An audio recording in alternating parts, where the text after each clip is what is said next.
FIR copy দেখলে বোঝা যাবে এটা একটা ষড়যন্ত্র, একে ফাঁসানো হয়েছে।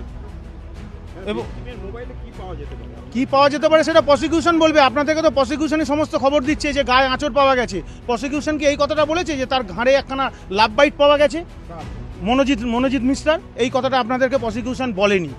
যদি রেপ হয় কোনো দিন লাভ বাইট পাওয়া যায় না। গণধর্ষণ হয়নি বলেই যুক্তিতে বলছি। সমস্ত যুক্তি যদি আমি এখনই বলে দিই তাহলে তো প্রসিকিউশন এখন থেকেই আরও বেশি করে লেগে পড়বে ওকে কিভাবে কি করা যায়। আপনারা কি ওই ভিডিওটা দেখেছেন? নির্যাতনের কোনো ভিডিও আপনারা দেখেছেন? আপনারা তো শুনেছেন। দাবি করা হচ্ছে। হ্যাঁ, দাবি করা হচ্ছে। আমিও আপনাকে দাবি করছি এইটা কোনো নির্যাতনের ভিডিও নয়। প্রসিকিউশন আপনাদেরকে লোকাচ্ছে, এইটা আমার দাবি। তারপরেও আপনাদেরকে দায়িত্ব নিয়ে বলছি, যদি ছেলেটি অন্যায় করে থাকে তার শাস্তি হবে। 10:30টার ঘটনা, পরের দিন 4:45 গিয়ে দেখা যাচ্ছে উনি কমপ্লেন করলেন। তারও আশা করি তারও ঘন্টাখানেক পর মেডিকেল লিগাল হয়েছে ওনার। একটা মহিলা ওইটুখানি টাইমের মধ্যে একবারও নিজেকে ওয়াশ করেনি বা ইউরিন করেননি, তাহলে কোথা থেকে পাওয়া যাচ্ছে? এর জন্য আইনজীবী হতে হয় না। আমাকে একটা কথা বলুন তো, এতদিন পর্যন্ত তো কেউ করেনি। ওই কলেজের ছাত্রী উনি ঢুকেছেন কতদিন হয়েছে? আমাদের কাছে তো এরকম অনেক এভিডেন্স আছে, পরে আপনাদের কাছে আস্তে আস্তে দেবো যে ওই ছাত্রী আর কি করে।